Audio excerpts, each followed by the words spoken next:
आज यहाँ आए हुए सभी पत्रकार बंधुओं को और जितने दर्शक ये देख रहे हैं उन सबको मेरा नमस्कार, मेरा प्रणाम। आज लखनऊ में मैं उत्तर प्रदेश के सभी मतदाताओं से इंडिया गठबंधन को भारी भरकम वोट देने के लिए, भारी मात्रा में वोट देने के लिए अपील करने के लिए आया हूँ। मैं 4 बातें रखना चाहता हूँ। पहले चारों बिंदु बता देता हूँ, फिर उसको डिटेल में एक्सप्लेन करूँगा। पहला ये कि ये चुनाव भारतीय जनता पार्टी मोदी जी अपने लिए वोट नहीं, अमित शाह जी को प्रधानमंत्री बनाने के लिए वोट मांग रहे हैं। दूसरी बात, योगी आदित्यनाथ जी को अगर ये लोग जीत गए तो योगी आदित्यनाथ जी को 2 से 3 महीने के अंदर उत्तर प्रदेश के सीएम पद से हटा दिया जाएगा। नंबर 3, इन लोगों की पूरी तैयारी है, अगर ये लोग जीत गए तो संविधान को बदल के SC ST और OBC का रिजर्वेशन खत्म कर दिया जाएगा। और नंबर 4, जो आंकड़े अब देश भर से आ रहे हैं वो ये दिखा रहे हैं कि 4 जून को इंडिया गठबंधन की सरकार बनने जा रही है और NDA को और BJP को बहुत कम सीटें मिलने जा रही हैं। अब मैं अपने सबसे पहले पॉइंट पे आता हूं।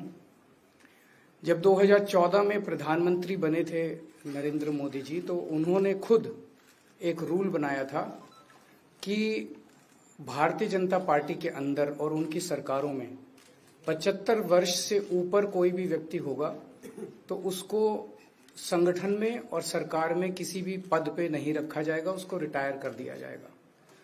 और उसका सबसे पहले उस रूल के तहत आडवाणी जी को और मुरली मनोहर जोशी जी को रिटायर किया गया था।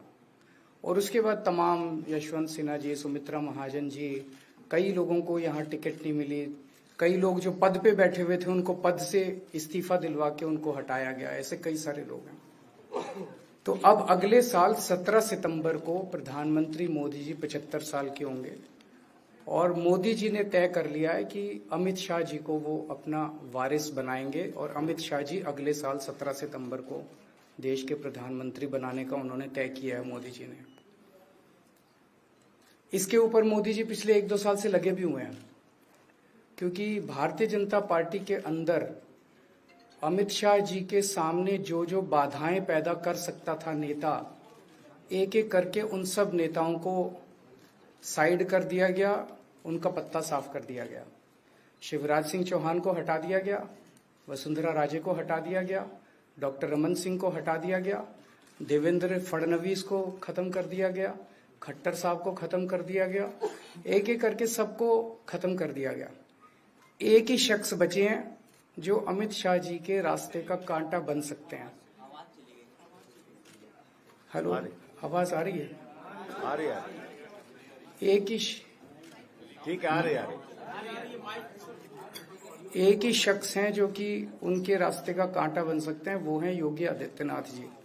अब योगी आदित्यनाथ जी को इन्होंने हटाने का पूरा मन बना लिया है और अगर इनकी सरकार बनी तो 2 महीने के अंदर योगी जी को भी उत्तर प्रदेश के सीएम से हटा दिया जाएगा। मैंने दिल्ली में 3-4 दिन पहले ये प्रेस कॉन्फ्रेंस की थी और ये दोनों मुद्दे उठाए थे। जैसे मैंने मुद्दे उठाए थे तो अमित शाह जी ने और उनके कई नेताओं ने अपनी भावना प्रकट की कि नहीं, मोदी जी को 75 साल में इस्तीफा नहीं देना चाहिए, मोदी जी को 75 साल पूरा कार्यकाल पूरा करेंगे। उन सब की भावनाओं की मैं कद्र करता हूं, क्योंकि अपने नेता के लिए जब भी ऐसी बात होती है तो सब लोग सामने आके बात करते हैं। लेकिन बड़ी बात यह है कि मोदी जी ने ऐसा नहीं कहा कि मैं 75 साल पे इस्तीफा नहीं दूंगा, मैं रिटायर नहीं होऊंगा। उनका अपना बनाया हुआ रूल है और मुझे पूरी उम्मीद है कि मोदी जी का अपना बनाया हुआ रूल है और मोदी जी अपने रूल को फॉलो करेंगे। नहीं तो लोग कहेंगे कि मोदी जी ने ये रूल आडवाणी जी को हटाने के लिए बनाया था, जब अपनी बारी आई तो नहीं। तो मोदी जी इस रूल का फॉलो करेंगे, ये पूरा यकीन है देश के लोगों को कि उन्होंने खुद रूल बनाया तो खुद फॉलो करेंगे। दूसरी बड़ी बात जो हुई कि जब मैंने कहा कि योगी आदित्यनाथ जी को 2 महीने में हटा दिया जाएगा, इस पे अभी तक भाजपा के किसी नेता की टिप्पणी नहीं आई है। 4 दिन हो गए। इसका मतलब ये तो कंफर्म करता है कि उन्होंने पूरी प्लानिंग कर ली है और उनके पक्ष में कोई बोलने के लिए तैयार नहीं है योगी आदित्यनाथ जी के। तो उनका हटना अब लगभग तय है। कि योगी आदित्यनाथ जी को उत्तर प्रदेश के सीएम पद से हटाया जाएगा। दूसरी चीज, मैं उत्तर प्रदेश के सभी मतदाताओं को कहना चाहता हूं कि पिछले 4-5 महीने से इन्होंने शोर मचा रखा है, 400 पार 400 पार 400। क्यों? कहते हैं नहीं मोदी जी कुछ बड़ा काम करना चाहते हैं। तो लोगों ने खोद के पूछा, भाई क्या बड़ा काम करना चाहते हैं, कुछ बताओ तो सही। तो उन्होंने नहीं बताया। लोगों ने फिर अंदर से पता किया कि बड़ा काम ये करना चाहते हैं कि देश से रिजर्वेशन खत्म करना चाहते हैं। हम जानते हैं कि इनका जो पूरा इकोसिस्टम है, आरएसएस, बीजेपी, शुरू से ये लोग रिजर्वेशन के खिलाफ रहे हैं। इनकी पूरी की पूरी मानसिकता रिजर्वेशन के खिलाफ रही है। तो मैं सभी लोगों को ये आगाह करना चाहता हूं कि ये बड़ा काम इनको 400 पार इसीलिए चाहिए क्योंकि ये रिजर्वेशन खत्म करना चाहते हैं। संविधान को, बाबा साहब अम्बेडकर ने जो संविधान बनाया था, उस संविधान को ये तार करना चाहते हैं। पूरे देश भर से अब जो ट्रेंड आ रहे हैं, वो ट्रेंड ये दिखाते हैं कि भारतीय जनता पार्टी को 250 से भी नीचे, मेरे हिसाब से 220 के आसपास, 3-4 दिन पहले भी मैंने कहा था, 220 से कम सीटें इनकी आती हुई नजर आ रही हैं। आप हिसाब लगा लीजिए। मैं हरियाणा होके आ रहा हूं कल परसों। हरियाणा में इनकी बहुत कम हो रही हैं, दिल्ली में इनकी बहुत कम हो रही हैं, पंजाब में मुझे नहीं लगता इनकी कोई सीट आ रही है, कर्नाटक में इनकी काफी कम हो रही हैं, महाराष्ट्र में इनकी बहुत कम हो रही हैं, बंगाल में इनकी कम हो रही हैं, यूपी में इनकी कम हो रही हैं, बिहार में इनकी कम हो रही हैं, झारखंड में इनकी कम हो रही हैं, राजस्थान में इनकी कम हो रही हैं। तो इनकी सीटें आ कहां रही हैं? तो इनकी 220 के नीचे सीट आ रही हैं। इनकी सरकार बीजेपी की सरकार नहीं बन रही है, इंडिया गठबंधन की सरकार बनेगी। और इंडिया गठबंधन की सरकार जो है वो देश को एक प्रगति के रास्ते के ऊपर लेके जाएगी। इस तरह से जो पूरे देश के अंदर एक नेगेटिविटी इन लोगों ने फैलाई है, उसको हम लोग ठीक करेंगे। मैं अंत में उत्तर प्रदेश के सभी लोगों को अपील करना चाहता हूं कि इंडिया गठबंधन के, यहाँ पे सपा और कांग्रेस का गठबंधन है, इंडिया गठबंधन का जो जहां से कैंडिडेट है उसको भारी मात्रा में वोट देकर आप सब लोग जिताइए।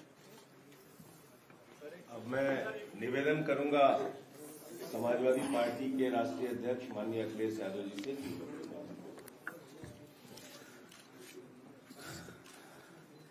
आदरणीय अरविंद केजरीवाल जी का मैं धन्यवाद देता हूं। उन्होंने बहुत महत्वपूर्ण बातें आपके सामने रखी हैं। जो देश का माहौल है और 4 चरणों में भारतीय जनता पार्टी चारों खाने चित्त हो चुकी है और उनके आंसुओं की नदी उफान में है। भारतीय जनता पार्टी जो 400 पार का नारा दे रहे थे, अब समझ में आया है 4 चरणों के बाद।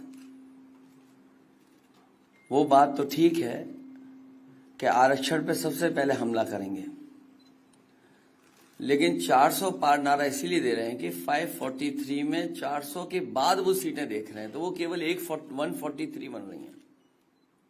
तो वो स्वयं स्वीकार कर रहे हैं कि 143 से ज्यादा वो सीटें जीतने वाले नहीं हैं, क्योंकि 400 पार सीटें 143 ही बनती हैं और 140 करोड़ की जनता इस बार इन्हें 140 सीटों के लिए भी तरसा देगी। ये यूपी, दिल्ली और पंजाब ये 99 सीट के खेल में ही उलझ जाएंगे। यहां कुछ इन्हें हासिल होने वाला नहीं है। रोटी कपड़ा और मकान की तो लड़ाई हम लोग लड़ेंगे, लेकिन रोटी कपड़ा और मकान से पहले हमें संविधान बचाना है। संविधान बचेगा तो लोकतंत्र बचेगा और बाबा साहब भीमराव अम्बेडकर जी का दिया हुआ संविधान ये हमें अधिकार, हमें न्याय दिलाता है। भारतीय जनता पार्टी की इस साजिश को आम लोग समझ गए हैं और इस बार सबसे बड़ी हार भारतीय जनता पार्टी की होने वाली है। अभी तक तो हम ये कहते थे कि ब्रह्मांड का सबसे बड़ा झूठ बोल रही है। अब लग ये रहा है हारने के बाद ये ब्रह्मांड का झूठ का विद्यालय खोलेंगे, यूनिवर्सिटी खोलेंगे और वाइस चांसलर और डीन पहले से ही रिटायर होकर के वहां अपने आप नियुक्त हो जाएंगे। इसलिए देश को बचाने के लिए आदरणीय अरविंद केजरीवाल जी आए हैं, हम लोगों का सहयोग और मदद करने के लिए आए हैं। मैं इनका धन्यवाद देता हूं। और आप पार्टी, इंडिया गठबंधन, समाजवादी पार्टी, हम सब मिलकर के भारतीय जनता पार्टी को हटाने जा रहे हैं।